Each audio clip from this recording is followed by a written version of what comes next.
Coming up on this episode of the Hockey Nuts, Steve and I discuss the state of all teams as we head into the All-Star break. The trade market is beginning to heat up as we've had 2 trades this week. We have a new member of the 1,000-point club, and we will look at all the other news around the hockey world over the past week. We'll have all the details, plus some college hockey talk, the KHL Minute, and our picks of the week coming up next.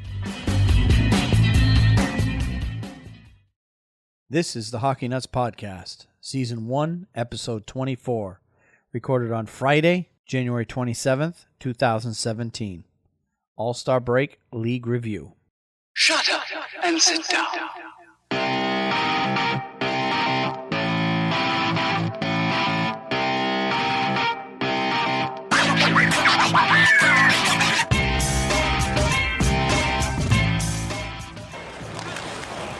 3/4 of a minute remaining on the 4-on-4.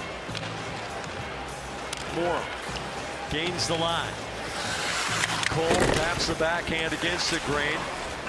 Krug on the half boards trying to wiggle past Bonino. Moore reached behind to drag the puck in front. Escapes the corner as he and Cole was pursuing, and here comes Kessel working against McQuaid. McQuaid with the stick check to knock the puck loose. Nash cross ice. Krug onside with Moore on his right. The shot. Murray makes the save. Bonino couldn't get his stick loose. Nash quickly to Krug, pokes it to Moore. Moore bottom of the circle as Carlo out top. Gives to Krug, wrist shot. The tip by Nash. He scores! Riley Nash. And the Bruins have come from 2 down to lead.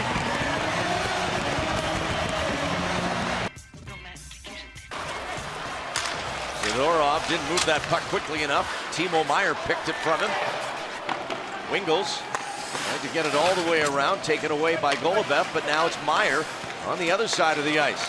20-year-old Timo Meier trying to make something happen. As the Avs come through center, nice back check by Carlson to get it away, and Wingels will fire it in.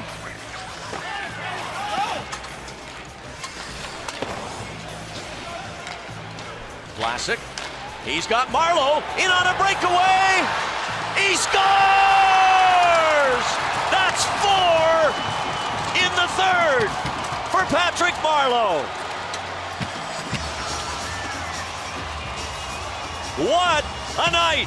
One of the greatest in his career.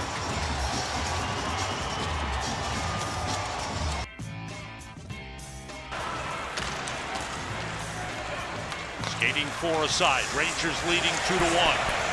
Kings officially now 0 for 2 on the power play in the game. Nick Holden for the Rangers. Now Adam Clendening.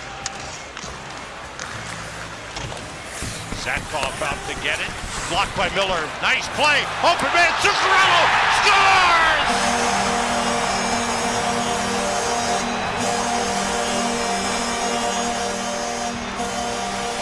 Yesterday, it was Zuccarello to Miller. Tonight, it's Miller to Zuccarello. A fantastic play by JT Miller. He gets in there quick, and then he's going to make just a beautiful pass to Zuccarello. Let's go Rangers. Let's go Rangers. Yeah, yeah, yeah. Let's go Rangers. Yeah, yeah, yeah. Let's go Rangers, yeah, yeah. Let's go Rangers, yeah, yeah, yeah. Let's go Rangers, yeah, yeah. Let's go Rangers, yeah, yeah. Hello and welcome to the All-Star edition of the Hockey Nuts Podcast. My name is Wayne. This is episode 24, and I'm here with Steve. And how's it going today, Steve? Good, Wayne. How you doing tonight? Good. Good. We're a little bit late this week because both of us have had some things come up, and we won't go into any gory details. But we're getting started here. We normally record on Wednesday night, and we're here on Friday night recording the podcast. But we're dedicated to get one out every week, so here we are. Tonight to get one out for you, and got a lot to talk about because it's now been a week plus 2 days since we've done a podcast. So we've got some catching up to do. And there's been a lot going on this week as all the teams are just trying to get everything done or get as many points under their belt until they reach the All-Star break, which the All-Star break is upon us. There's actually no games tonight around the league as all the teams have parted ways for the All-Star break, and the All-Stars, actually most of them should be in LA by now because the festivities get underway, I believe tonight. There's some stuff going on.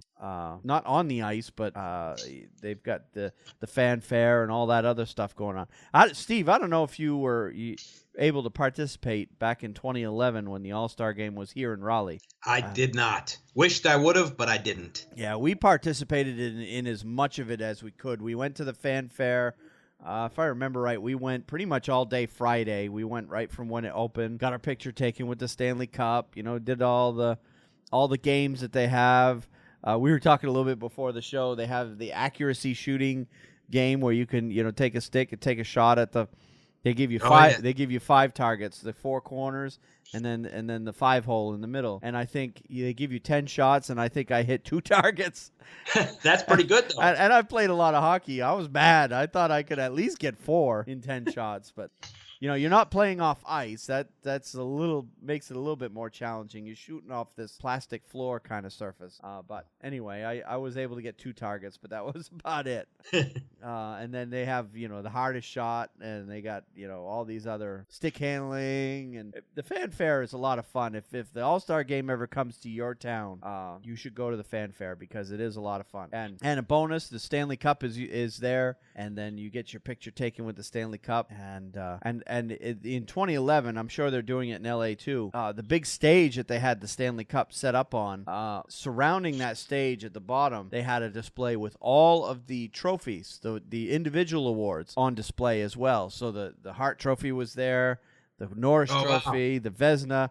So I got to see all the trophies, the original trophies, not the little ones that the player gets to keep, but the one that they go up on stage and accept, the real big one, because those stay actually at I believe they stay at the Hockey Hall of Fame. The player gets like a miniature version of it to bring home for their own displays. So, but yeah, the fanfare was a lot of fun, and then of course we went to the. We had tickets to the skills competition, had a blast with that, and you went early. You got to do the red carpet, so all the players came and did the red carpet thing, kind of like Hollywood does. So we were lined up along the fence and got to see all the players come in to the arena on the red carpet. I got a lot of pictures. I'll have to show them to you. Yeah, I would love to see that, Wayne. When you come over, of all the players that were in town for the 2011 All-Star Game. And then I wasn't able to go to the All-Star Game itself, but we did participate in just about everything else that went on that weekend. Real fun weekend for the fans. The whole thing is basically for the fans. That's what it's all about. The players have a good time. They put on a good show, and it's real fun. If it ever comes to your city, you definitely should participate in that because it is a blast. So, but that's what's going on this weekend. But let's talk about first what's happened over the past week to 10 days. And we'll start off with Carolina this week because they have had a rough week so far this week. Yes, they have. They lost 7-1 to Pittsburgh back on the 20th. Basically, we're never in that game. They lost 3-2 to Columbus on the 21st. Then they got blown out again against Washington 6-1 on the 23rd, and then last night they lost 3-0 to LA. And 3 of those 4 games were at home, but yeah, they were 4 losses right there, and I think they're on a 5-game losing streak now. But you look at the teams they played. I mean, Pittsburgh, Columbus, Washington, LA. Those teams are tough. Yep, they're tough teams. So they are. So if you want to take a positive out of all those losses, if there is a way to take a positive out of those losses, you're losing to the best teams in the league, pretty much, at this point. Teams that are all winning 70% of the games, really, with the exception of the Kings, who are still a tough team to play. They are, we played them a couple nights ago, and we happened to win. In fact, that was the best I've seen us play against the Kings in a long time. Yeah. But they're tough. They're a grinded out. They are not a speed team. They're puck possession, and they are big and they are strong. Yep. You know, And I think the big thing in LA is if Jonathan Quick was there all season, you'd see them much higher up in the standings than they are now. So I think that's been the big thing in LA this year is they're having to go without their number one goalie. And, it's going to cost you some points in the standings. Make no mistake about it. But they're still a very tough team to beat and a very hard team to play against. Mm-hmm. So Rangers had a slightly better week, though. Yeah, we played very well up until Wednesday night. We gave Toronto payback, I'll say, on the 19th. And I was very happy to win that game. And, Brady Shea had a great game in that game. He scored the first goal. He might have had 2 goals, but I think he had a goal and an assist. But he definitely played very, very well in that game. And he's starting to really come on for a first-year defenseman. And I was impressed with his play. He's playing very consistently. He's playing very well. And we played Detroit on the 22nd. That was an overtime game. It was not a fun game to watch. It was a goalies duel. But we wound up winning that game in overtime, 1-0. And then, of course, I talked about the win we had against the Los Angeles Kings. It really was 3-1, and with 1 second to go in the game, the Kings did score their second goal. So, but we really played another great game against them. All 3 wins by HNIC. And then, of course, Wednesday night we lost to Philadelphia 2-0. So that was not a good game. Yeah. But, they're on their break right now, and I'm hoping they're, injuries, yep, we still have some. So hopefully we're healing. And I heard that Mark Stahl is very close to returning. If not, he might return the next game. That'll be a big. Yeah, they're gonna need him for the stretch run for sure. Yeah, he's a big, huge part of their defense. And yes, he is. And without him there, HNIC suffers for sure. That's right. That's right. So. While we got a brief, quick second here, Wayne. Yeah. I need to make a correction. Oh, that's right. You do. And I feel very bad about this to the Rangers fans, New York people who are listening. I just must have been on autopilot and not really thinking about what I said in regards to the Stephen J. McDonald Extra Effort Award. That was last week. Yeah. Listen to the podcast a couple of weeks ago. And I made the comment that Adam Graves, who's had a lot of great seasons with the Rangers, only won the award once. And that is absolutely not true. Adam Graves won that award more than anyone. He won it 5 times. Had I said Brian Leach, who had a lot of great seasons with the Rangers, that would have been correct. He only won the award once. And I don't know why I said that and why it slipped my mind, but to Rangers fans and people out there, I apologize, especially I have a special place in my heart for Stephen J. McDonald and what he did. He meant so much to the team, and that award meant an awful lot to the players who won it. So I just wanted to set the record straight and apologize, and I'll try and think about what I'm saying in the future. We all make mistakes. Yeah. Yeah. So, all right. Well, Boston has played a lot of games. I guess we'll start with that. Yeah, okay. They played a lot of games over the past week. They had a 6-5 shootout loss to Detroit on the 18th. They had a 1-0 loss to Chicago on the 20th, a 5-1 loss to Pittsburgh on the 22nd, and then they finally figured out how to win again, and they started winning and won a 4-3 overtime win against Detroit on the 24th, and then they had a 4-3 win versus Pittsburgh on the 26th, which was last night. So, yeah, Boston kind of fell into a skid over the past week, and starting with the shootout loss to Detroit, they had the lead in that game. I believe they have a 2-goal lead in that game. It's quite a while ago now, and they let Detroit back into that game, and Detroit ended up winning in overtime, or in a shootout. That 1-0 game in Chicago, that's a tough place to play there at the United Center.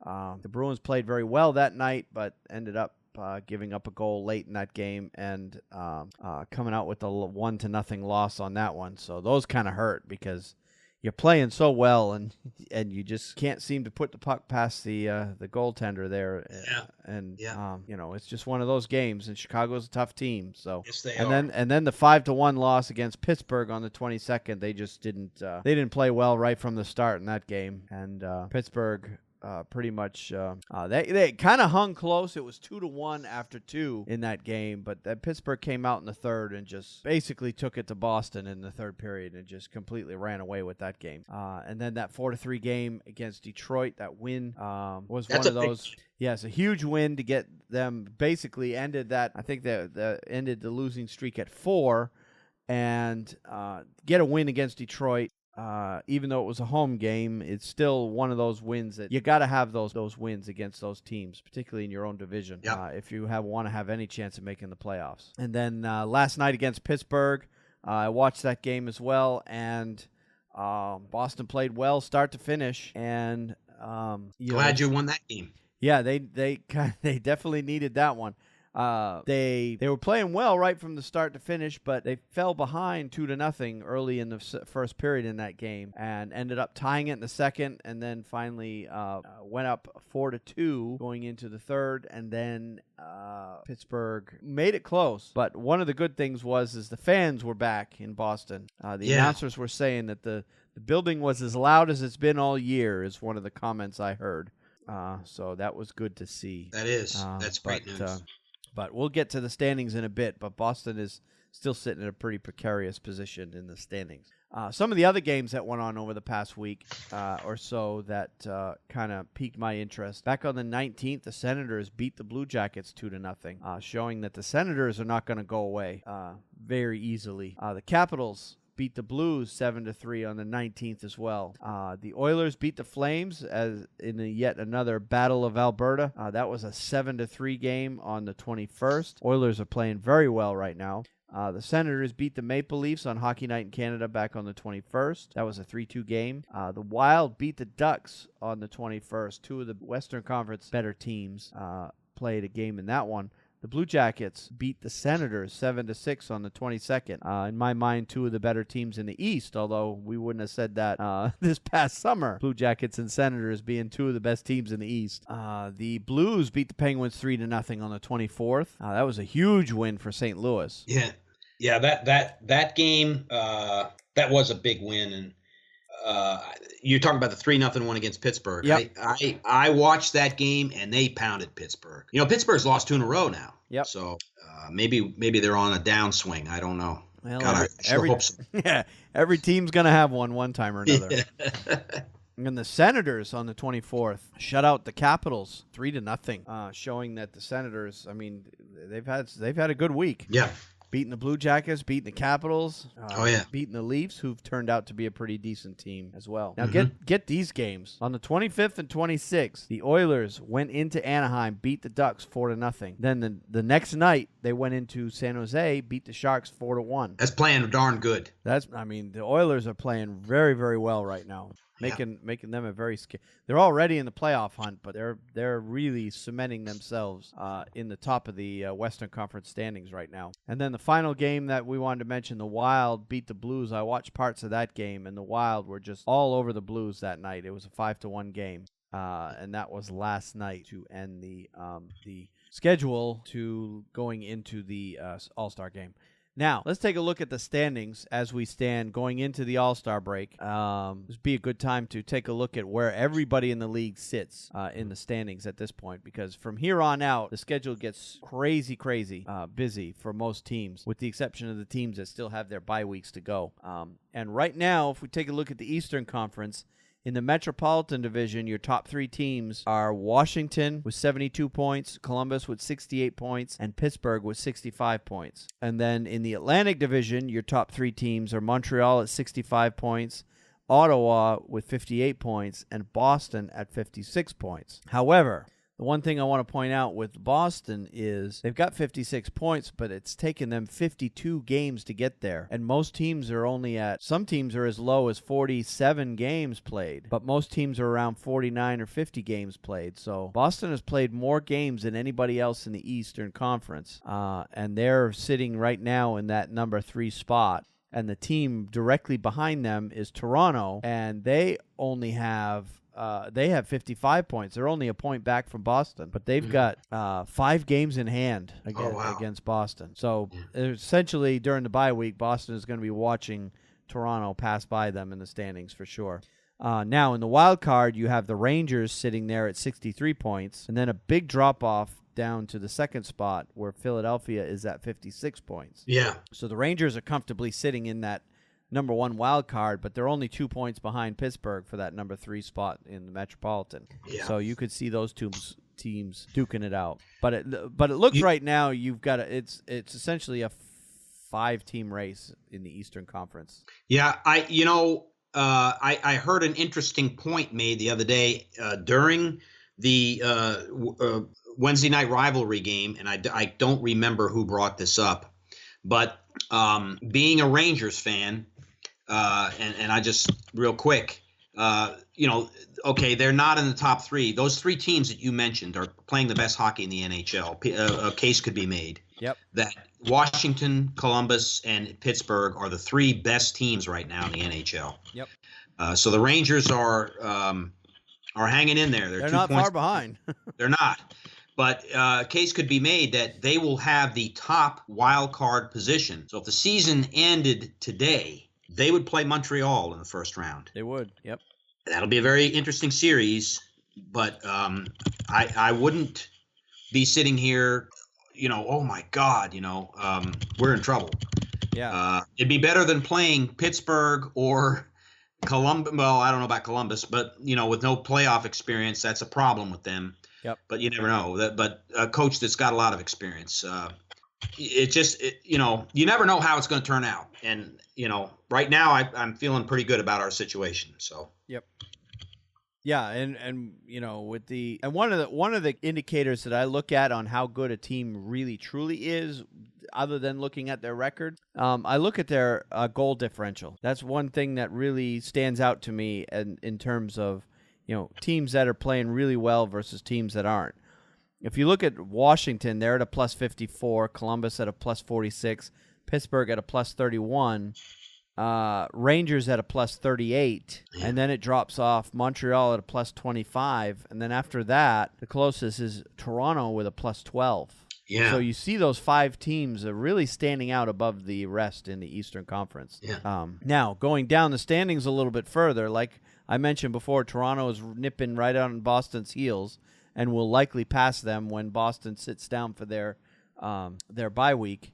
And then right behind them is Florida, who's only played 50 games, and they're at 52 points. They could easily tie Boston with the games in hand that they have. And then below that, you've got the Islanders at 51 points, Tampa Bay with 50 points, Carolina with 49 points, Buffalo with 49, Detroit with 49, and New Jersey with 49. So you got a huge logjam. You've got New Jersey sitting in dead last right now in the East, but they are 1 win away from jumping all the way up to that 5th spot in the wild card standings. Isn't that something? And then they're 2 wins away from being, in the 3rd spot of the wild card standings. Yeah. So you got a huge logjam right now of teams duking it out for, all trying to keep up with Philadelphia and the Rangers, of course, because those are your 2 teams in the wild card standings. But there's a number of teams there, and with all the games in hand that, in particularly Toronto has with against Boston. Boston is in a very dangerous spot right now. Yeah. Because if Toronto even wins 3 of those 5 games that they have on Boston, they're going to be well past Boston and really in a comfortable spot in that 2nd spot. And if Ottawa keeps winning, because Ottawa has 5 games in hand on Boston as well, and they're already 2 points ahead of them, they're just gonna run away. So yeah, Boston's sitting in a playoff spot right now, but Bruins fans are not happy about it because Toronto is about ready to pass them at any moment. All right, well, let's turn to the Western Conference, where in the Central Division you've got Minnesota, Chicago, and Nashville with the 1, 2, 3. Minnesota with 69 points, Chicago 65, and then it drops off a bit to Nashville at 56. In the Pacific, your top 3 are San Jose at 64 points, Edmonton at 64 points, and Anaheim at 63. And then there's a big drop-off down to the wild card, where you've got St. Louis at 53, Calgary at 53, and then a big logjam of teams 3rd through 6th. Los Angeles at 52, Vancouver at 52, Dallas at 50, Winnipeg at 50. Yeah. So what you have there essentially is you've got, other than Nashville, who's at 56 points, again, you've got a 5-team that are standing way above everybody else in the West. Minnesota, Chicago, San Jose, Edmonton, Anaheim right now. They've got a very comfortable lead over the rest of the teams in the conference. And then you've got Nashville sitting in that 3rd spot in the Central, and then all those teams from St. Louis, Calgary, LA, Vancouver, Dallas, Winnipeg, all fighting for essentially those 2 wild card spots. Yeah. So it's going to be a hell of a fight for wild card in each conference this year. So you've got 1, 2, 3, 4, 5, 6, 7 teams battling for 3 playoff spots in the West. Now, the other 2 teams we haven't mentioned in the West are probably out of it for this year.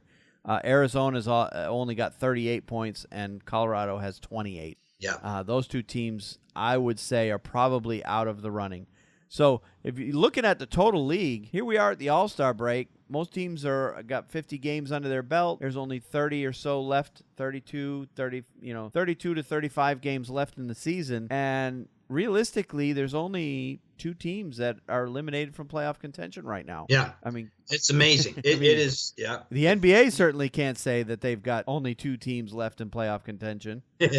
Half their league is pretty much out of it, and you could probably narrow down the NBA to 4 teams that really have a realistic shot at winning.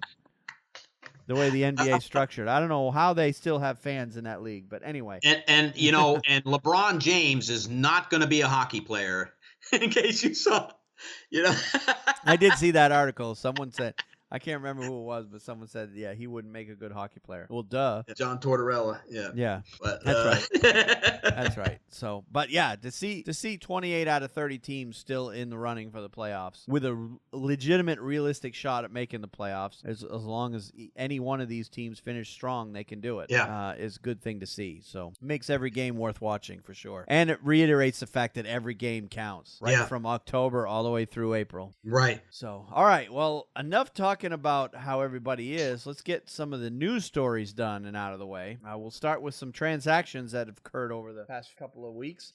Forward Tommy Wingels has been traded to the Ottawa Senators by the San Jose Sharks on Tuesday for forwards Buddy Robinson and Zach Stortini and a 7th-round pick in the 2017 NHL Draft. Wingels, who's 28, has 5 goals, 3 assists, and 15 penalty minutes in 37 games. Picked by the Sharks in the 6th round of the 2008 NHL Draft, Wingels has 51 goals, 122 points, and 197 penalty minutes in 337 games, all with the Sharks.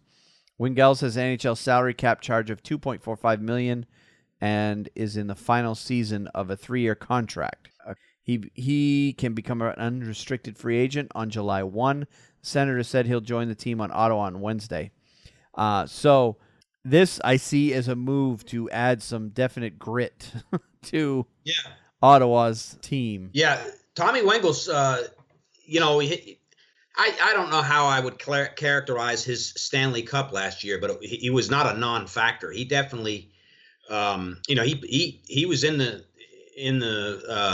running every game. You saw him out there playing. Yep. So he's not a guy that is going to come to the Senators with no experience. Yep. He's going to be a good presence in the locker room as far as the experience of a Stanley Cup playoff goes, and having played well enough in it to get to this point. So that's a good trade. Yep. And I mean, it's not a blockbuster by any means, but it does help add some grit to Ottawa's roster, which will come in handy when they play teams like the Bruins. That's an excellent point, Wayne. Yeah. It will come in handy. And let's face it. I mean, we didn't say this, but with the exception of the Columbus Blue Jackets, you'd have to say who picked the Ottawa Senators to be playing the way they are right now. I certainly didn't. I had them missing the playoffs this year. Yeah, they're playing very well, and they're doing well. They really are. Now, one note on the 2 guys that San Jose got in return. They're essentially prospects, both of them. But Robinson, 6'6", 232 pounds. Yeah. Oh man. Big That's guy. a low. That is a big dude right there. Yep. So that definitely brings some size back in Ottawa's direction. And Stortini's no little guy either. He's 6'2", 219. Yeah. So they've added some size to San Jose's roster as well. But both of them are reporting, I think the article said both of them are going to be going to the American Hockey League affiliate in Binghamton. So, all right. Forward Zach Smith signed a 4-year, $13 million contract extension with the Ottawa Senators on Monday. It has an average annual value of $3.25 million and runs through the 2020-21 season. Smith, who's 28, is in the final year of a 4-year, $7.55 million contract, according to CapFriendly.com. Smith, who was selected by the Senators in the third round of the 2008 NHL Draft, has 11 goals, 11 assists in 43 games this season. He set NHL career highs in goals, points, and shooting percentage in 81 games last season. And he had finished last season with 36 points. So another depth player for Ottawa, a guy that they obviously like, and decided to keep him around for a couple of more years. So it's always interesting to see these contract extensions in the middle of the season. Yes. That's a good point, Wayne. You can kind of tell where teams are thinking a little bit, you know? Yep. I wonder if he has a no movement. I wonder if this is a guy that they signed and then they're going to expose him in the expansion draft. Ooh. Another good point. I haven't used Cap Friendly the way I was using General Fanager practically every day. Yeah, I haven't played with their cap or their expansion draft tool lately, but that could be one of those picks, one of those types of signings. Because they do have to. I don't know. I guess we'll see. Yeah. All right. Montreal Canadiens acquired defenseman Nikita Nesterov in a trade with the Tampa Bay Lightning on Thursday. That was yesterday. The Lightning received defenseman prospect Jonathan Racine and a 6th-round pick in the 2017 NHL Draft. Nesterov, who's only 23, has 3 goals, 9 assists in 35 games this season, and 8 goals and 20 assists in 119 NHL games, all with the Lightning, who selected him with the 148th pick in the 2011 NHL Draft. Racine, who's also 23, was selected by the Florida Panthers with the 87th pick in the same year, 2011 Draft. He played 1 game for the Panthers during the 13-14 season before being traded to Montreal on October 8, 2016. He has 3 assists and 58 penalty minutes in 26 games for St. John's of the American Hockey League this season. So, looks like, to me, Montreal needed some defenseman help and decided to pick him up for this season. So, we'll see how that turns out. Nesterov, I don't think, is a top pairing guy, but a good depth defenseman for them for sure. Yeah. Obviously, both of these teams are getting ready for the playoffs and getting ready for the trade deadline. Yep. Which is in, 5 weeks? Less than 5 weeks. Yeah, it's usually right. It's 1st of March, first week of March. I think it actually is March 1st. Is it March 1st? Okay. Yeah, it's usually in early March. And one of the things that generally happens, too, with all these is you don't see a whole lot of trades going on leading up to the All-Star break. But after the All-Star break, watch out, because that trade, the rumors are going to start flying around, and you're going to start seeing some bigger trades after the All-Star break. So, because teams will have to decide pretty soon whether they're going to be buyers or sellers. And the thing is, with 28 teams still in the playoff picture, it's going to be awful tough for a team to decide to be a seller if they're that close. So we may see a delay this year and owners waiting to the last minute. I think a lot will be decided in the next probably 2 weeks after the All-Star break. If teams go into a slump, they're going to start seeing players moving out of there. So. Look for the revolving door to start in Colorado. Yeah, probably. They can't fire the coach, Wayne. No. You know, well, they just got him, so. Right. Yeah, you're going to start seeing Colorado, possibly even Arizona, start moving players almost immediately, but because they're way off the other teams around the league. But and there's been a lot of rumors already. There's talk of Landeskog going to other teams. There's talk now of Matt Duchene being moved. So. All right, well, let's go back to Ottawa. Owner Eugene Melnyk appointed Tom Anselmi, the former chief operating officer and president of the Maple Leaf Sports and Entertainment, as president and CEO of the Ottawa Senators on Wednesday, replacing Cyril Leader. Melnyk said Anselmi, who led the development of the Air Canada Centre in Toronto, is the man to spearhead the development of a new arena in downtown Ottawa as part of the redevelopment of the LeBreton Flats. Melnyk was granted preferred proponent status by the National Capital Commission, which oversees the 53-acre LeBreton Flats area just west of Parliament Hill in downtown Ottawa, in November. Melnick said that's when he started thinking he needed an executive like Anselmi to oversee the development. Melnick has recognized Leader's role in bringing the NHL back to Ottawa and thanked him for 25 years of service. Leader, Senators founder and former owner Bruce Firestone, and Randy Sexton led the effort to bring the Senators, bring back the Senators and win an expansion franchise in 1990. So this move to me is clearly a move to get a guy in there who can run the show in terms of getting that new arena built, because he did the same thing in Toronto with Air Canada Center, getting that place up and running. When they shut down Maple Leaf Gardens. Yeah. And, I don't know a lot about the arena in Ottawa. It used to be the Scotiabank Center, but now... Well, they're building them a new arena. Yeah, and I don't know how old that other arena is. Maple Leafs Gardens was around for a long time. I don't know when. Maple Leaf Gardens goes way back, but the arena in Ottawa... I don't know when it was initially built, but it's the arena they've been in since they became a franchise in 1990. So, So we're talking 26 years, 27 years. 27 years. That's about the lifespan of a modern top-tier arena nowadays. Unfortunately, you would think they'd be able to get more time than that, but... Yeah. Because, you and I both go to the RBC Center there in Raleigh, and that arena does not feel like it's that old. I mean, it was built in opened in 97, right? 99 it was open. So that arena is already 17 years old. Isn't that something? God, it doesn't feel that old. It doesn't feel that old. It still looks great. It's in great shape. Yep. There's a joke there, though. Possibly because nobody goes in the building to watch the games. I got to say, Wayne, I've watched a lot of good hockey there, know? Yep. It is not an arena that's not hockey friendly. It is definitely... And of course, it's not only used for hockey. It's the premier arena for any kind of event, indoor event that needs to be. I mean, you have circuses and monster trucks and you name it. You got NC State basketball, which sells out every game that they play, especially when they're playing the local teams, UNC and Duke.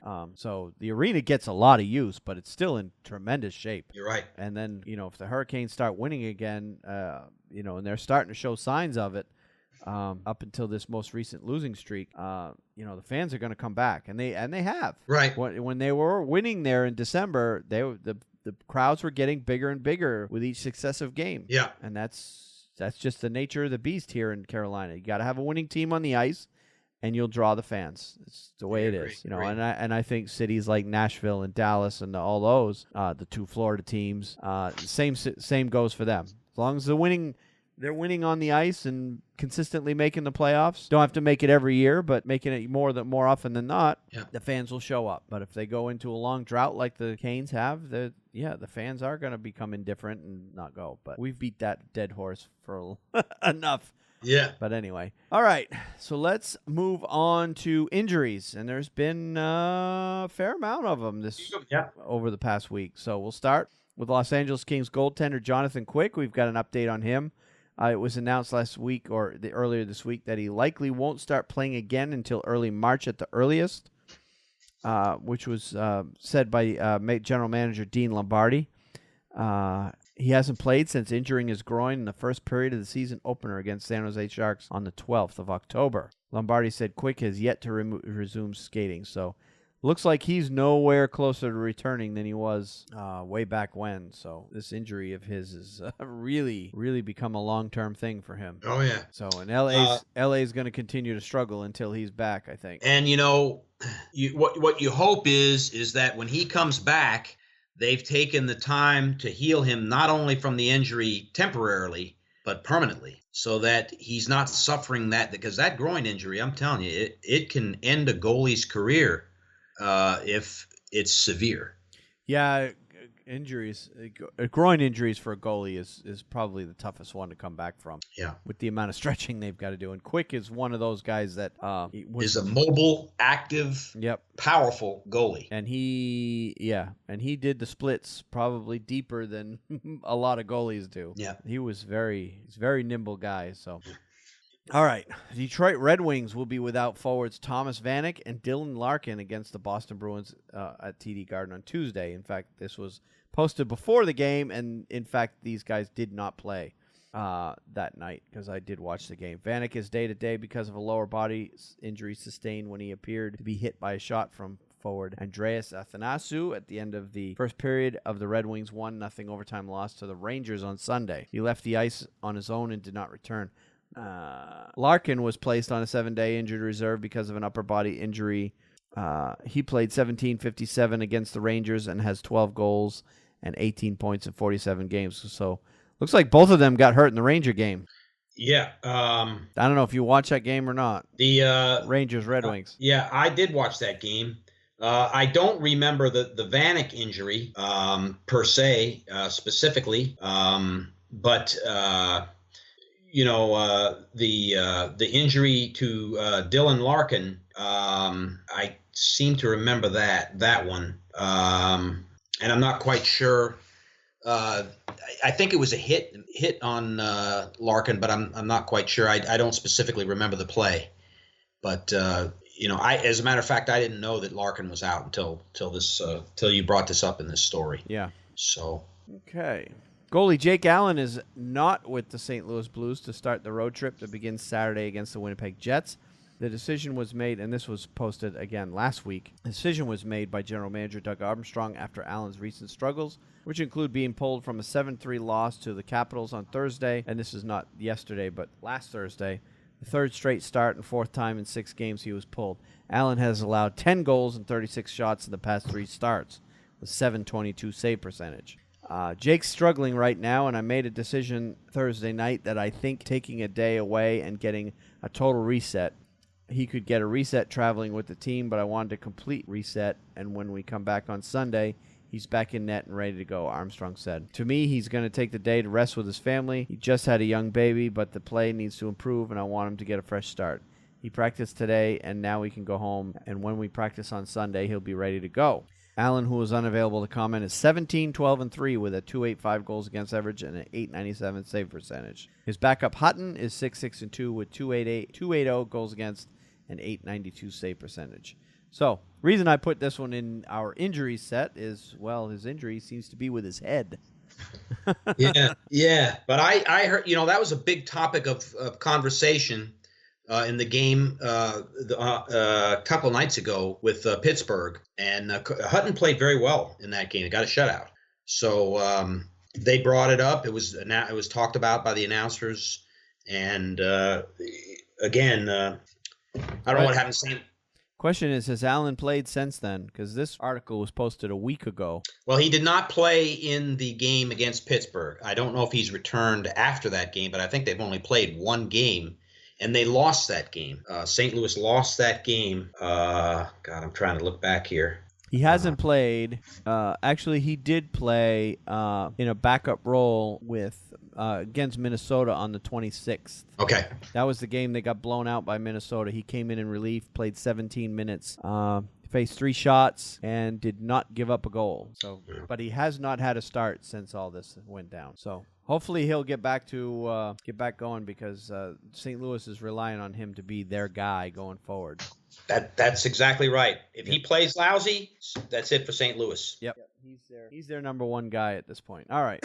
Anaheim Ducks forward Jakob Silfverberg has an upper body injury and won't travel on their upcoming road trip. The Ducks visit Minnesota Wild on Saturday, and this was this past Saturday. These articles are all old now. It's been so long since we've had a podcast. And the Winnipeg Jets on Monday. Silfverberg, who hasn't missed a game this season, was injured in the third period of a 2-1 victory against the Avalanche on Thursday. He has 13 goals, 29 points in 48 games. The Ducks said he'll be day-to-day. And again, I'm not sure if he's come back yet, but they'll probably shut him down. If they were smart anyway, they shut him down and will let him come back after the All-Star break. Take advantage of the extra days off there. Dallas Stars defenseman Johnny Oduya was placed on injured reserve on Friday after re-aggravating an ankle injury. The move is retroactive to Tuesday. Oduya left in the second period of the Stars' 7-6 victory against the Rangers on Tuesday. He missed 10 games from November 21st to December 10th with the same injury. Oduya has 1 goal and 6 assists in 36 games this season and leads the Stars in block shots with 80. Defenseman Julius Honka was recalled from Texas of the American Hockey League to take his place. That's a tough one for this Dallas Stars. He's their go-to stay-at-home guy. Yeah, veteran guy, too, with a lot of experience. Blocks a ton of shots. Yes. All right, Ottawa Senators forward Clark MacArthur will not play the rest of this season. MacArthur, 31, sustained a concussion during training camp, but was able to participate in full practices in December. He has not played since October 4th, 2015, limited to 4 games last season. MacArthur, who is on long-term injury reserve, has had post-concussion symptoms for nearly 2 years, but has been steadfast in his desire to returning to the lineup this season. He's under contract through 2019-2020. MacArthur has 304 points in 548 NHL games with the Buffalo Sabres, Thrashers, Maple Leafs, and Senators. It's too bad to see a guy like him. He's a good player. Yes. But if you're having concussion symptoms for 2 years, man, that's tough. And it's like, remember Chris Pronger? That's what took him right out of the league. Yep. So it can happen. Well, for the Bruins, you have Mark Savard as another case where he was never really played again. And wasn't Nathan Horton too the same issue? Nathan Horton is another one. Yep. Yep. So it's just tough. It's too bad to see these guys and good players too go through this stuff. Well, we're hoping for the best for him anyway. Yes. Jonathan Huberdeau and Alexander Barkov are recovering from injury, but Florida Panthers coach Tom Rowe said Thursday there's a possibility one or both might not return this season. Huberdeau is yet to play this season because of an Achilles injury sustained on October 8th in the Panthers' final preseason game. Barkov has been sidelined since December 28th when he left a game against the Maple Leafs because of an upper body injury. That Achilles injury for Huberdeau, those are hard to come back from. Yes. And if it's an Achilles tear, we won't see him till next year. Yep. Those take a year to recover. Even this day and age with the modern medicine we have, an Achilles tear is a year minimum. So I'm not sure what the exact injury was to Barkov. Can't remember. But now they're saying his might be a long-term injury. So tough for Florida. Because they're in a fighting for their lives. Yeah, they are. And they need those two guys. You're not kidding. All right, Colorado Avalanche goaltender Semyon Varlamov is scheduled to have hip surgery and will be sidelined for the remainder of the season.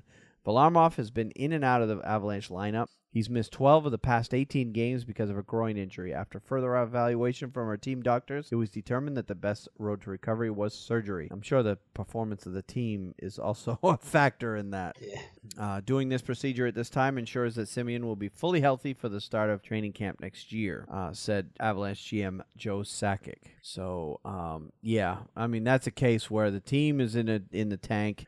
You might as well shut him down. Do the surgery, Get it over with. Tell him to come back next season. We'll start over. Yeah, tough loss, but the season's lost, And for that team, yeah. It's going to be interesting to see what happens in Colorado in these next few weeks, Wayne. Yep. Because stuff's going to happen, and it's going to be interesting. Yep, and I'm hoping the Bruins become the benefactor, but not at the expense of their future, though. Right. I don't want to see them give up too much to get one of their players. Yeah. That's the thing that scares me. They've done that in the past where they'll trade some really good prospects for a rental player that 3 months from now won't be part of the team anymore. Right. I don't want to see that either. All right, well, let's move on to milestones, records, and honors.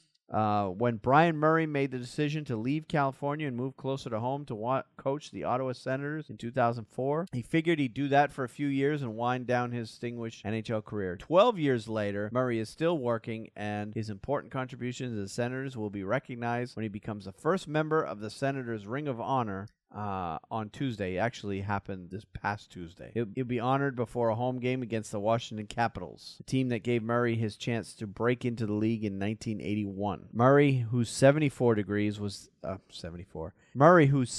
years old, was diagnosed with terminal colon cancer in 2014.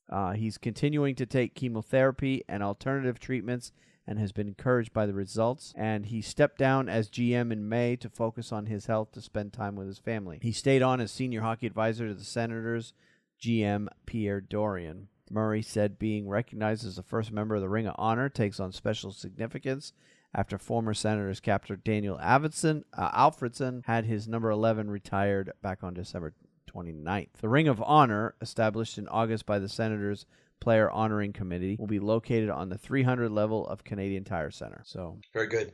Very good. Kudos to him, and hopefully he will beat this cancer. But if they're saying it's terminal, they're using some experimental treatments with him, I guess, from what I understand. So hopefully something will work with him. But big, huge figure in the Senators organization for sure. Mm-hmm.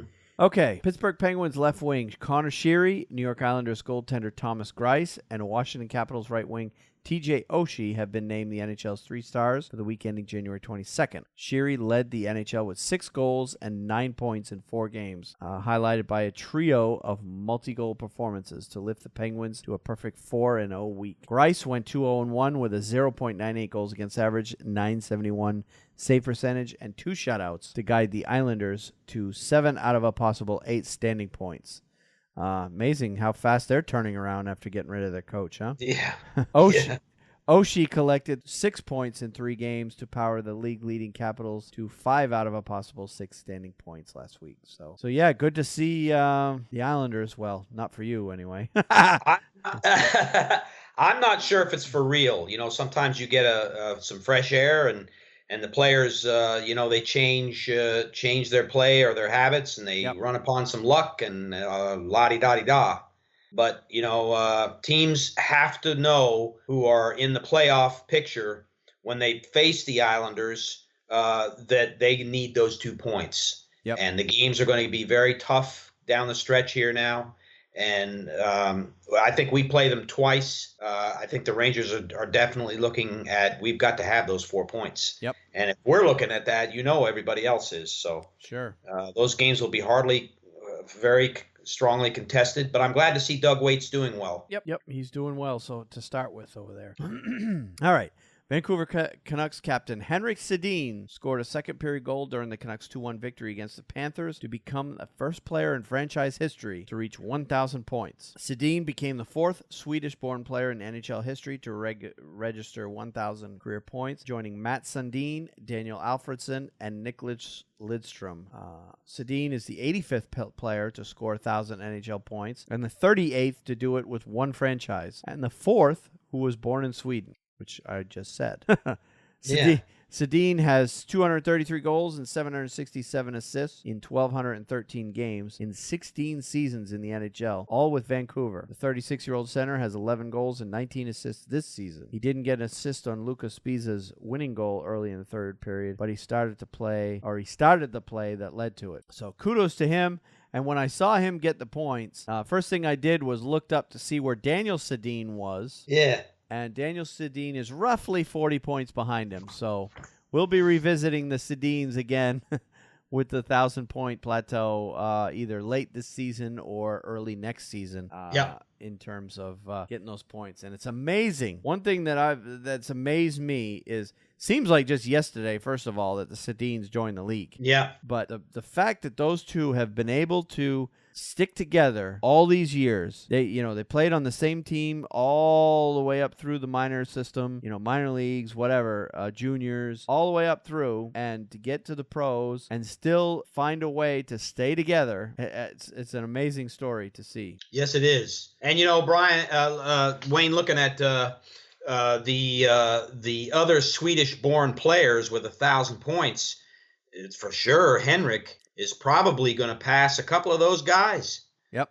He might not catch Matt Sundin, but he's probably going to score another 100 or 200 points in his career. He's definitely got some years left in him. Yep. He probably, he could make it all the way to number one. Yeah. But again, you look at those 4 guys, though, they're all Hall of Famers. So yeah, I would be shocked if the Sedins did not get into the Hall of Fame.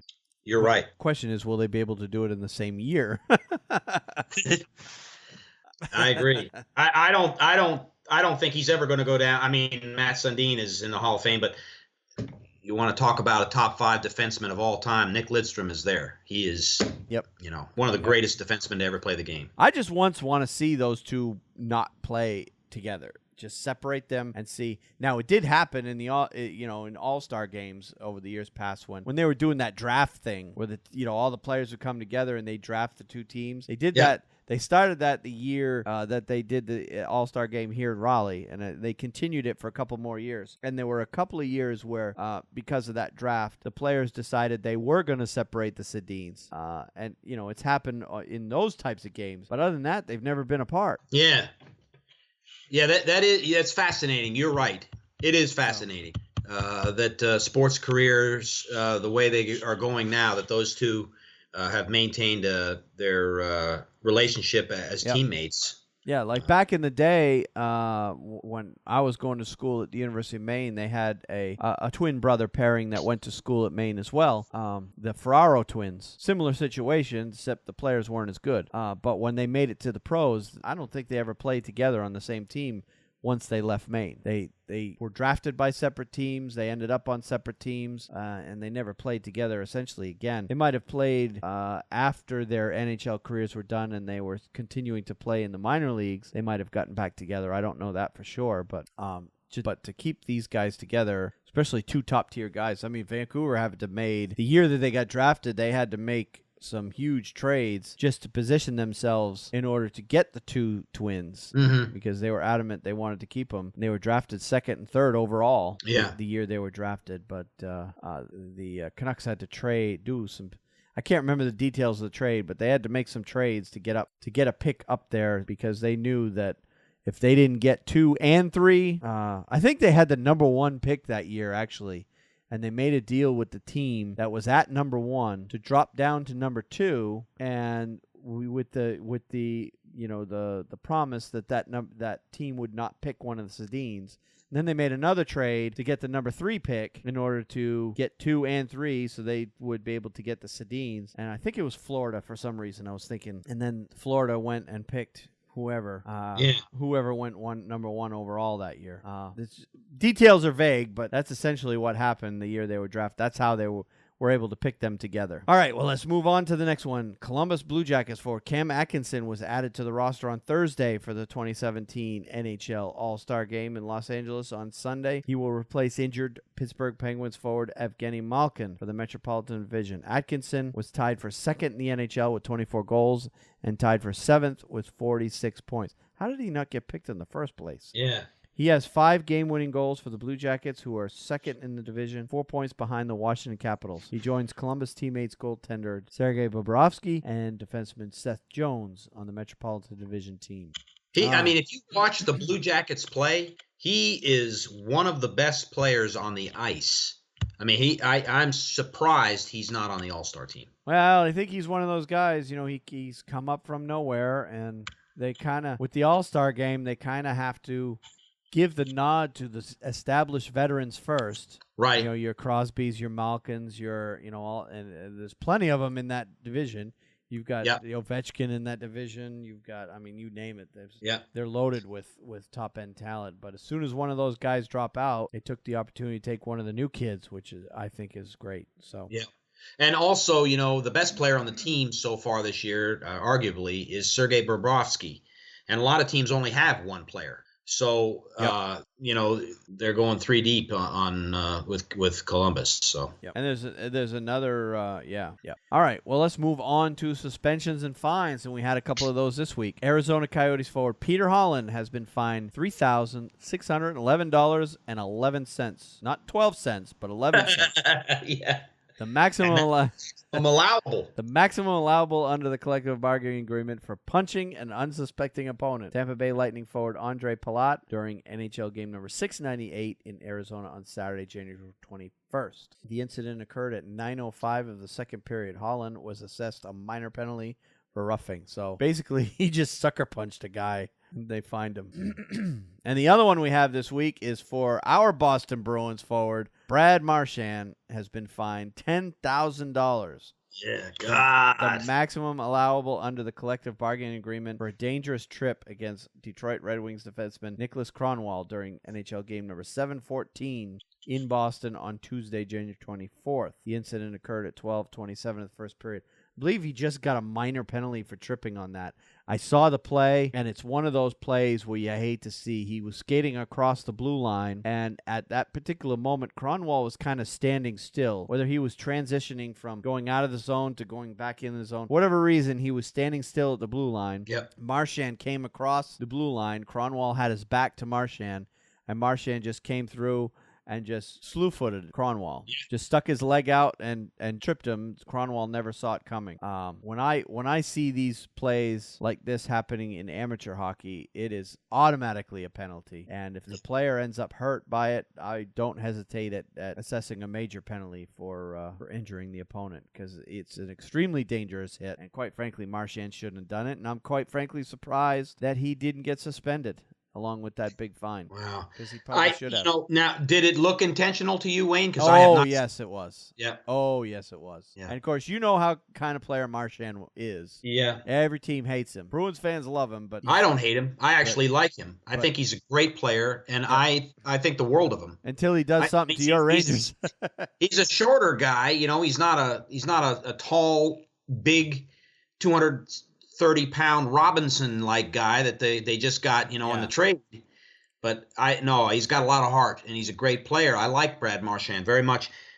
I'll take it a step further, and I'm gonna, I might get some real egg on my face from Pittsburgh fans here, but I've seen Sidney Crosby slew-foot more than one player, and I've seen him get away with it. Oh yeah, yeah. Sidney Crosby is as dirty as they come for the stature of the play. He does things like that on purpose, and I've seen him do it. But he's Sidney Crosby. Not to take away from the fact that he is probably the best player in the game, or at least in the top three. He's a great player. But I don't see Brad Marchand in the same light at all. I'm surprised, quite honestly, that I just don't see him as a guy that's out there doing that type of thing. He's usually a little more in your face about it, for sure. But it was just a poor decision on his part, and he got fined for it, which could have been worse. He ended up coming back last night. I think he had 2 goals against the Penguins last night. So yeah. That's good. Yeah. So Bruins fans aren't complaining about the fine, but yeah. he absolutely deserved it for sure. Yeah. All right, a couple of the other stories we have going on around the league. The Vegas Golden Knights are back in the news. Yeah, They could hire their first coach before the end of the season, owner Bill Foley told the Las Vegas Review-Journal. At this point, I'd say it's 50-50. We have our head coach in place before the season's even over, Foley said Monday. The expansion team reportedly was going to name its coach after the NHL regular season in April, or perhaps after the expansion draft and the 2017 NHL draft in late June. But the newspaper speculates the timetable has been accelerated because of possible interest in Florida Panthers coach Gerard Gallant. Gallant was fired by Florida on November 27th. The Islanders reportedly requested permission to interview Gallant after they fired Jack Capuano on January 17th. Asked by the Review-Journal if Gallant is the Golden Knights' #1 candidate, Foley said no comment, but I believe we're going to get a very good coach. Gallant was 96, 64, and 25 with the Panthers, and was 56, 76, and 6 with the Columbus Blue Jackets from 03 to 07. He was signed by Florida through 2018-19. So sounds like they're going after Gallant. And Wayne, what do you think about this? I'm looking at it as talk goes on amongst the teams, and I'm sure Bill Foley and George McPhee. Okay, the upcoming expansion draft they're talking. It's not like they're not talking. It could be that Florida made that deal, getting rid of Gallant. I don't know. What do you think about? Because I'm still puzzled by that. Yeah. There's no reason they should have fired Gerard Gallant. Well, I don't think they're going to do Vegas a favor by just laying him out there.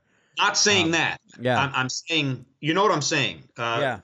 It doesn't make sense what happened in Florida. Yeah, there must have been, it could have been anything from just a personal conflict with the GM. They just didn't agree on the direction of the team, kind of like the Waugh situation in Colorado. Yeah. He didn't agree with the direction that Sakic was taking the team. So rather than having Sakic fire him, he just quit. Yeah.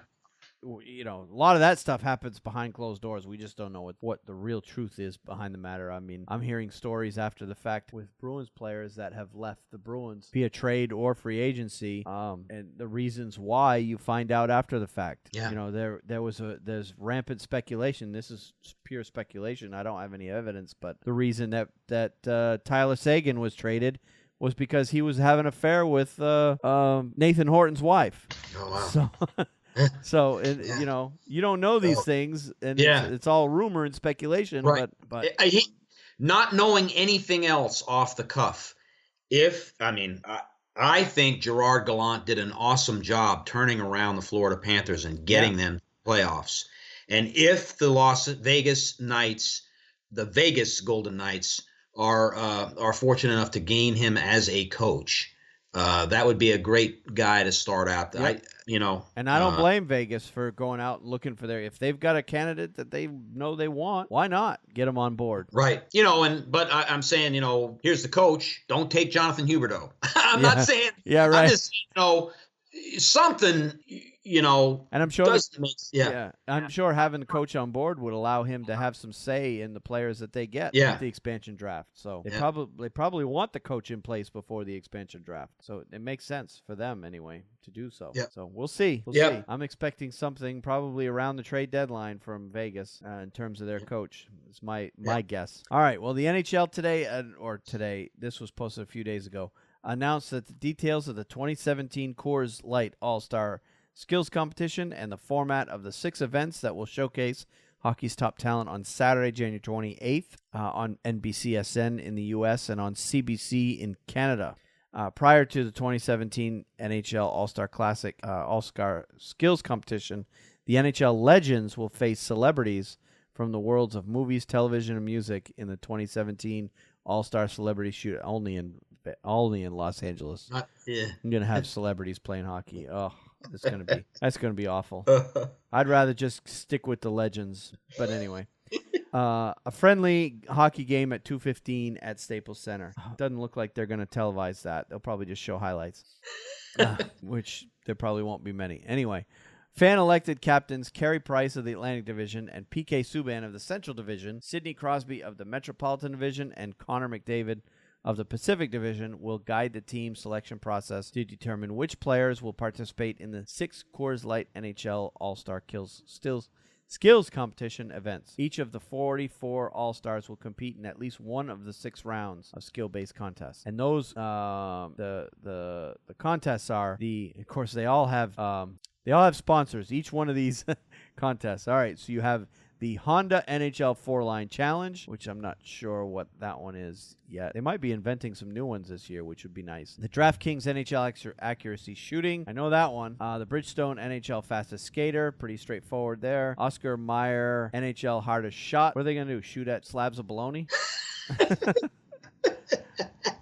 The Discover. They're going to shoot at the Oscar Mayer wiener. Yeah, okay. And if they knock them in a tank of water, that would be a challenge. Hang a wiener from each corner and hit that. That was good. and then Discover NHL Shootout. That sounds like it's probably going to be the shootout will be the one where they come up with the fancy moves that they, the creative one. That one's always entertaining. And then you have the Gatorade NHL Skills Challenge Relay. So I am looking forward to the skills competition. I love watching that stuff because you see the players joking around. They're having a good time. You really get to see the skill that those guys have and how ridiculous their hands are. Yeah. So it's a lot of fun to watch. All right. It's going to be fun. So, yeah, we're looking forward to this weekend for the All-Star game, the All-Star Skills. I've got my DVR set already. All right. Well, let's move on to the HockeyNuts.com power rankings for this week. And you did last week, so it's my turn this week. It is your turn. Yes, sir. So I will start at number 10 this week. Since we talked about all the teams in the standings, I'm just going to run down a top 10 at this week because you can probably guess it from the standings. Number 10, I have Ottawa. Number 9, I have Anaheim. Number 8, San Jose. Number 7, Montreal. Number 6, Rangers. Number 5, Chicago. Number 4, Pittsburgh. Number 3, Minnesota. Number 2, Columbus. Number 1, Washington. Not a whole lot of change from last week. Yes. But on a personal note, I've got Boston all the way down to 17 because they're just not playing that well. And Carolina 2 slots below that. So because neither team is playing particularly well. Although Boston has won their last 2 games, they're just still not. I'm not very confident in their play right now. That may change after this All-Star break, Wayne. I hope it does. Just never know. They're keep telling you, I think it. Well, Toronto has surprised me, and yes, they may get in the playoffs, but I think it's between those 2 teams. Yeah. I could be wrong. It's between Boston and Toronto. Yeah, well, I'm hoping they can come back around. And Boston has their bye week, I believe, at the end of February. So okay. They got a little time yet. That's probably when they're going to get passed in the standings and have to really make some hay to get back into it. So, all right, so let's look ahead to the upcoming week. The Bruins have 2 games this week. Very, very light week of NHL action because we're already in the NHL All-Star break now. No, there's no games until Tuesday at this point from today. So, and then, of course, we're going to record on Wednesday, so we really only have Tuesday and Wednesday to talk about for upcoming schedules. So, but Boston has game on both days. They're at Tampa Bay on the 31st, at Washington on the 1st. Got to have a win against Tampa Bay, take advantage of that struggling team, and maybe squeak out a point against Washington is my hope. I think you stand a good chance in both those games, Wayne, and I'm definitely going to be watching the Capitals game, hoping you guys pull off a victory. So do I. Now, the Carolina Hurricanes only have 1 game, and that's on the 31st against Philadelphia at home. So that's a game they've got to win because Philadelphia is right in the mix again. Yes. And then Rangers. We've got the game against Columbus at the Garden, which is the first time we'll play them there this year. That'll be a good game. It'll be a great game, and it's really a game we cannot afford to lose. Yep. We really have to set the tone coming out of the All-Star break. Yep. And we got to win that game. It's just that simple. Yep. Yeah, you always want to win that first one coming out of the All-Star break anyway. It's kind of like the first game of the regular season. Everybody's been on a break. You want to come back out with all cylinders firing. Yep. Now, as far as other games coming up this week, of course, you got the Wild and the Oilers on the 31st, as well as the Oilers are playing. I think that's going to be a fun game to watch. And then Blackhawks Sharks also on the 31st. That should be a fun one to watch. And other than that, and the All-Star weekend, all the festivities going on around that, there really isn't anything else going on that's noteworthy anyway in the league. So we'll go ahead and move on. And that brings us to our college hockey minute. And I'll just skim through this real quick because we're heading into it's pretty much in the point of the season now with college that everybody's in their conference schedules. You're pretty much playing almost exclusively conference games at this point and trying to make progress towards your conference tournaments towards the end of the year. So these are the games that really become important in January and February for teams that want to really have a good shot at making the NCAAs. Last weekend, Maine had 2 games against BU. One was at BU, the other one was at Maine, and Maine ended up losing both of those. This weekend, Maine has UMass Amherst. Both games are at home Friday and Saturday night, and if Maine wants to have any shot at becoming respectable in hockey standings, they've got to win probably both those games against UMass. So now, as far as upsets over the past week, back on the 20th, Providence upset number 5 UMass Lowell 4-3. Providence has been upsetting a lot of teams lately, so I think it's a matter of time before they start showing up in the rankings. Mm-hmm. And St. Cloud State out west upset number 2 Denver 3-2 in overtime, and Ferris State upset number 18 Bemidji State 5-2, and that was at Bemidji State, so that was a big win for Ferris State. On Saturday night, Penn State, who was the number 1 team at the time, lost to Ohio State 6-3, and that was at Penn State. Ohio State, of course, is the number 11 team in the country, so but it will probably be enough to drop Penn State out of that number 1 spot. And number 7 Minnesota lost to unranked Wisconsin 5-3. That was at Wisconsin. Providence again beat UMass Lowell for a second time 3-2 on Saturday night, and of course UMass Lowell was the number 5 team in the country. They'll probably drop in the standings as well. And then finally, the Michigan Tech shut out number 20 Minnesota State 4-0 on Saturday night. And then on Tuesday we had a single game Boston University played Merrimack, and Merrimack beat them 3-1. Big win for Merrimack. And on Tuesday, of course, the new rankings were out, and Boston University was named the #1 team in the country. And what do they do to celebrate? They go out and lose to Merrimack. So yeah, Merrimack, yeah. But I think I had two things I wanted to say. Mm-hmm. Number one, I think they finally got it right. I think Boston University is the best college team in hockey right now. Yep. And I think they're primed for the upcoming NCAAs. Number two, did you know that this weekend at Madison Square Garden, they're having a unique setup at the world's most famous arena? The University of Wisconsin is having a basketball game in the afternoon, and then they're taking out the floor, putting down the ice, and the University of Wisconsin hockey team plays this coming Sunday, the 28th, that evening. Oh, cool. The only reason I know this is in between periods of the game the other night, Al Troutwig he had Derek Stepan as his guest. And as you know, Derek Stepan is a University of Wisconsin grad. Yep. And the relationship between the University of Wisconsin and the New York Rangers is very strong. Okay. Tony Granato, a former Ranger, is their coach. Brian McDonough is a former player, former Wisconsin grad. I believe we did some research, and Mike Richter went to the University of Wisconsin. Yep. So it goes right on down the line and for many years. So I just wanted to Are they playing the same opponents, the basketball and the hockey team? No, it's two different opponents, and I wished I had paid closer attention to who it is. But there's not a lot of arenas where you see that happening. It happens in the Staples Center, where you have the mass of workers taking down the basketball floor, putting up the hockey floor, and having both of those games in one day. And I just wanted to bring that up. That's a very, if you've got tickets for both those games, that's a neat thing to watch. Yep. And it happens a lot in Boston too, because the Celtics and the Bruins share the Garden there. Yeah. And it happens a lot where the Bruins will have a Saturday matinee afternoon game, and then the Celtics will have a home game that night, and that's what they do. They usually they start with hockey. Actually, no, it could go either way. I was going to say they would start with hockey and then have a basketball, but at night. But basically, the hockey, the ice remains there, but when the basketball floor is in, they first cover the floor with an insulating barrier, and then they put the floor on top of that insulation barrier. Of course, take down the glass and add the seats inside the boards, and the whole thing can be done. Most arenas can do it in under 2 hours. Wow, that's amazing. When I went to school at Maine, at the time the basketball team was also playing in the same rink as the hockey team, and I was part of that floor crew back then. And we did it in about, I think the fastest we ever did it, if we had enough guys. Because we got a lot of the football players would come. What they did is they went out to all the athletes that were, the football players, baseball players, those guys.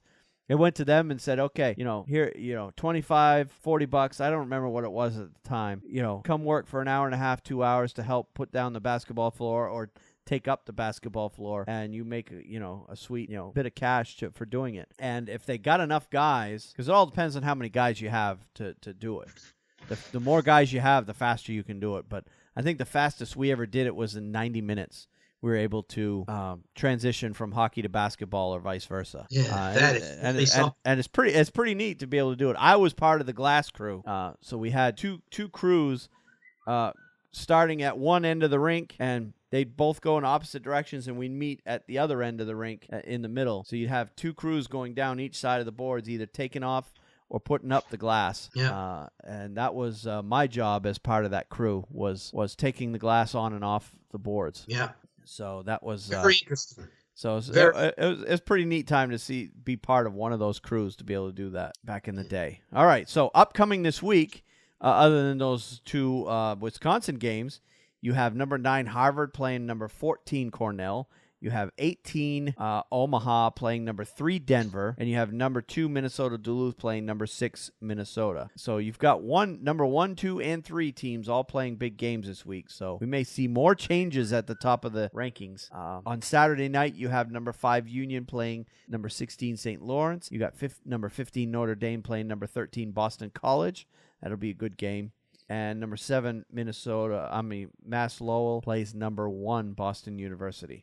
And number 18, Omaha, plays number 3, Denver. So a lot of games involving high-ranked teams playing each other this week. So you should see some jumping around of the rankings. Now, one thing to note about the rankings before I do them, right now we're into that part of the season where they're looking at the pairwise more than anything because the pairwise is basically a computer-based setup, which essentially determines, and it's a really good predictor on who's going to make the tournament and who's not. And the rankings generally follow the pairwise this time of year. So with that in mind, we'll go ahead and do the top 10 for this week, and it's the week ending January 23rd.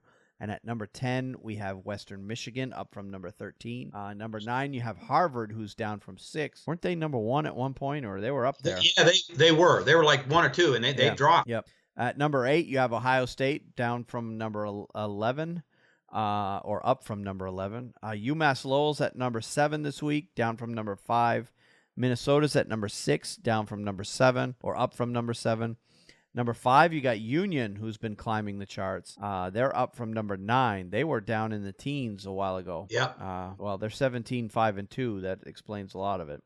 Number 4, you have Penn State. So they were number 1 last week, dropped all the way to 4 this week with those losses that they suffered last week. One loss that they suffered last week. They're still 16-3-2. But Penn State's the big unknown because they're such a new program. You just don't know what they're going to do. Number 3, Denver. They were number 2 last week. And number 2, you have Minnesota Duluth, who at times have been number 1 this year, but they're back up to number 2, and they're up from number 4 from last week. And then your new number 1 team this week is Boston University, finally, for the first time this season, and they were number 3 last week. So, all right, well, let's go ahead and move on to the KHL Minute. And I don't know which story's better at this point. they're both pretty good stories. So They are. Well, I'll go ahead and get mine out of the way.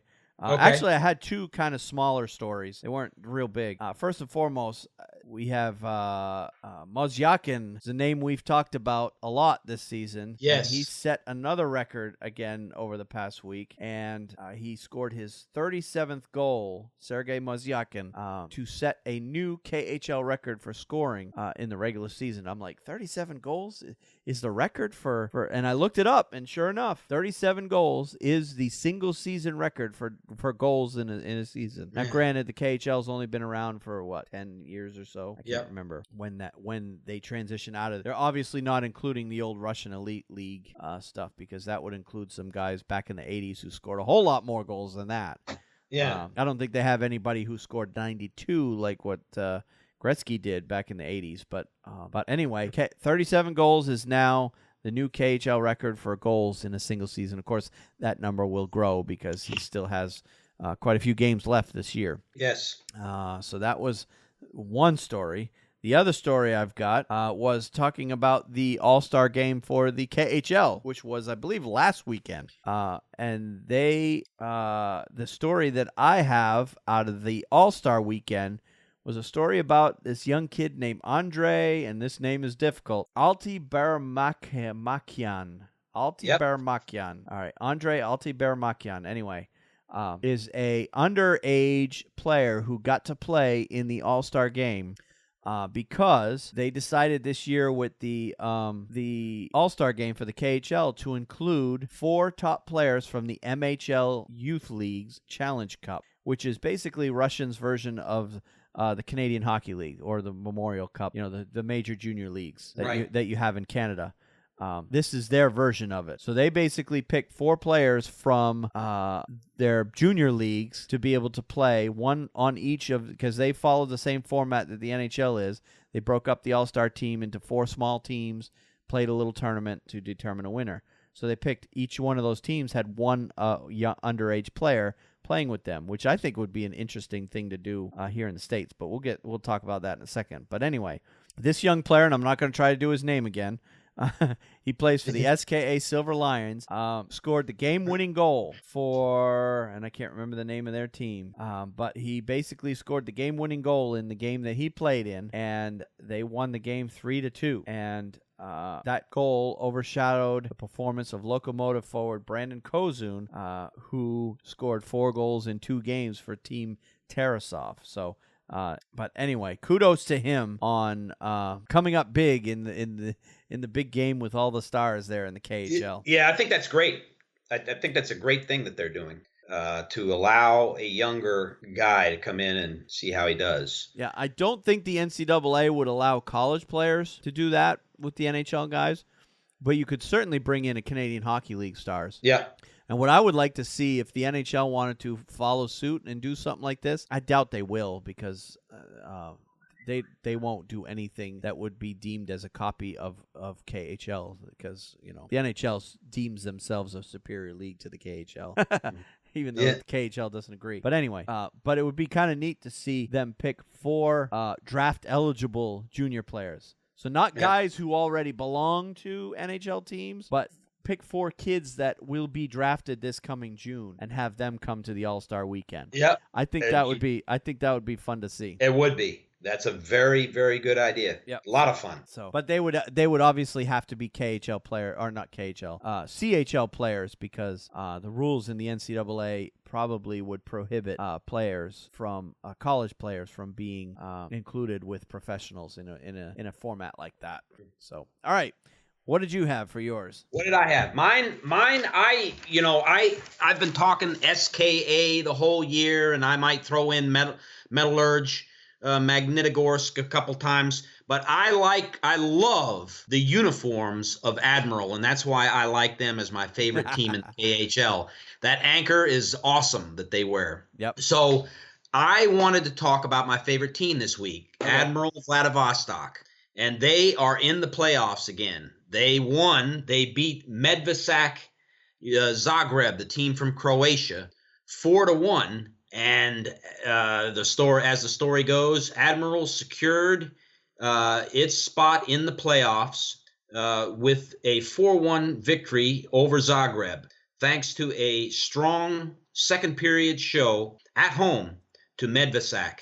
The Sailors took the lead early on through a ninth-minute power play goal from Robert Sabolik, with the Slovenian forward picking up where he left off after 2 games at Amur last week. With its stellar play of late, Admiral's playoff campaign moves into calmer waters. Nice. I hope they make the playoffs, and they're getting close. The playoffs, don't they start in March or? Yes. Yeah, because their season, the playoffs included, is going to be over before the World Championships begin. So, yeah, they run about a month ahead of the NHL. Yeah. So their playoffs should start in March. Yeah. So most teams, they only have like 10, 15 games left to go in the regular season. That's what I thought. Before they're done. So, yeah, they're starting to wind down over there. Yeah. Well, I'm glad your team is going to make the playoffs. My favorite team, again, based solely on uniforms, that I picked earlier in the season, I really haven't talked about them that much because they're not having a good season, was Sibir. Oh, Sharapovits. Yeah. Yeah. Well, Sibir, the Siberian team, they play, or the uniforms that they use very much resemble the University of Maine. It's the same colors. That light blue combined with the navy blue and white color on their jerseys. I really like their jerseys, and that's why I had picked them. But they are they're kind of hanging in there, but it's kind of like the Carolina Hurricanes have been the last few seasons. They're in the playoff hunt, but when it comes right down to it, they're probably not going to make the playoffs. So, but anyway. It makes it interesting, Yep. So I might have to pick another team when the playoffs do get finalized, and I'll have to pick one to see what they can do. Oh, man. All right. So let's move on to our picks of the week, and I'll go ahead and we'll get back to mine here. All I've got is a couple of small stories, and it's got a very fan, because this week is all about the fans. You've got the All-Star game, and it's very fan-centric. I came up with a couple of stories that I saw over the past week that were very much fan-oriented. And the first one I had is kind of a throwback. Back on January 22nd of 1987, we had one of the most unusual games in NHL history take place. The New Jersey Devils played the Calgary Flames and beat them 7-5 in front of a crowd of, now get this, 334 fans at Brendan Byrne Arena in New Jersey. Oh, 300. 334 fans went to that game. Now, obviously, the Devils weren't that good back in those days, but, well, they actually did make the playoffs in 87 because they played the Bruins that year. But anyway, prior to that, they were a horrible team for years. I think 87 was the first time they ever made the playoffs. But anyway, 334 fans. The reason why they only had 334 fans, they actually had sold 11,000 tickets, but a nor'easter came through. Oh, man. Dropped more than 18 inches of snow in New Jersey and it shut down the city. I mean, New York City, when they get a big snowstorm, they get 18 inches of snow. Nobody's moving anywhere. It's just there's no place to put that much snow in a big city like, New York. The Tri-County area is what they call it. So basically, most of the fans didn't go. NHL decided to play the game anyway, and 334 fans showed up.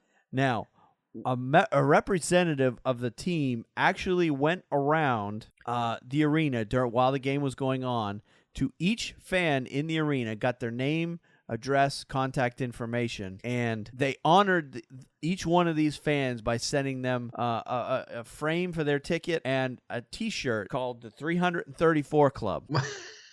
So, and they actually saw the video that accompanies this story, and there's a link to the story in my show notes, but they interviewed one of the fans. He's still around today, who's wearing his T-shirt, his 334 Club T-shirt, where they gave a T-shirt to every fan who went to the game. That is something. To thank them for making the trek out in such horrible conditions. But yeah, it's something you probably wouldn't see now. They would probably postpone the game nowadays if they knew that only 300 people were going to. And you watch highlights of the game, and it sounds like a high school game, really. I mean, I've played in front of bigger crowds than 334 people when I played in high school. So I can imagine, you could almost hear the individual people cheering when the Devils scored goals. It's hilarious to watch. Now, so that was my first story. The other story plays homage to the Traveling Jagers. Do you know these guys? I've seen that. I've seen them on the NHL.com. Well, they made an appearance again this season when Florida went up and played Calgary. They've set a new record by having, I think they said 18 Jagers showed up to watch the game, and they had a picture of them all. These guys are great. They go around. I mean, they don't travel all over the country, but they're originally from Calgary. They're a bunch of guys from Calgary. And they go to the game. Everybody in the group wears a different jersey, and it's always a jersey that Jágr has worn at some point in the past. Of course, he's played for so many teams over the years.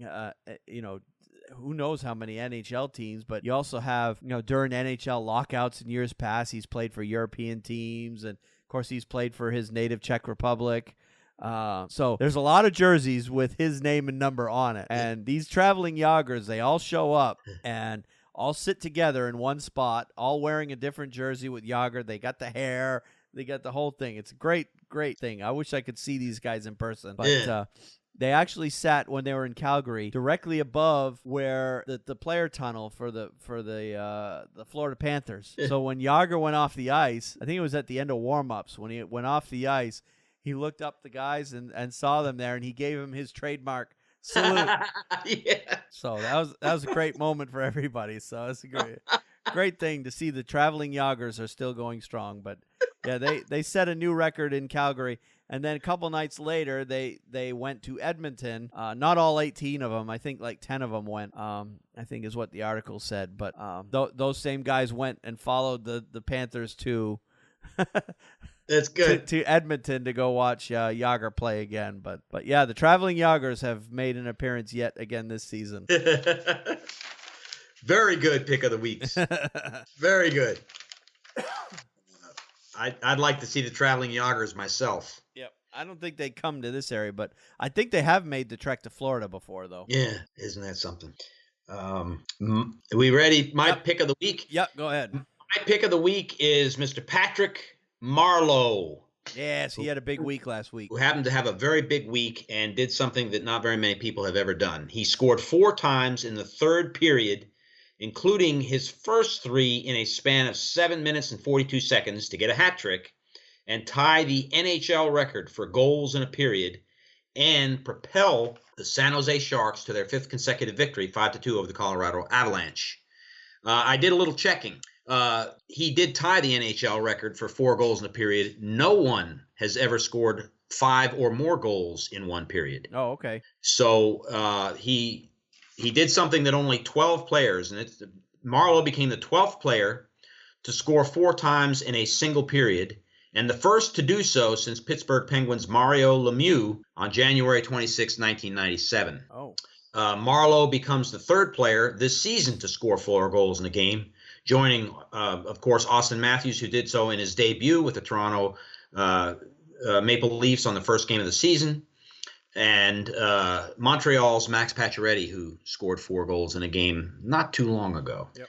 So that is a feat that is amazing.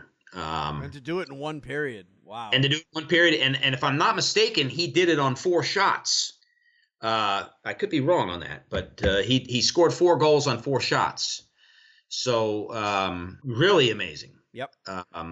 And he's coming up on 500 goals for his career. So that is that's like the albatross. It's only happened 12 times in the NHL. And, to be honest with you, I'm surprised there's been that many people score 4 goals in a period. That's a lot of goals. Yeah. Well, there was certain times over the years there have been. Obviously, we talk about the '80s being a very high scoring era, and way back in the early days, we're talking the first few years the NHL existed. They didn't play with 20 skaters. Right. They played with 6 or 7. They rarely did line changes, so you had players, in the first couple of years of only playing. If the game was 60 minutes long, you had players playing 45 minutes or more. Right. So it was just a different game. So obviously they had the opportunity to score more goals. And you only had, I think the early days, you had 7 to 10 players on a roster plus 1 or 2 goalies. And that was it. Right. So, but with the expanded rosters and the faster game and the rolling 4 lines, you're not going to see players do that anymore. But 5-2 win over the Avalanche that night. So they must have been behind 2-1 going into the third. I believe that's correct. And then Marleau came out and scored 4 goals. Marleau came out and single-handedly beat them. Natural hat trick, +1. Yes. Yes. Wow. So that's an amazing thing, and I did some checking on that. So, and there have been players to score 5 goals in a game. Of course, Wayne Gretzky's done that. Mario Lemieux has done that. Yep. And there have been players to score 6 goals in a game. Yep.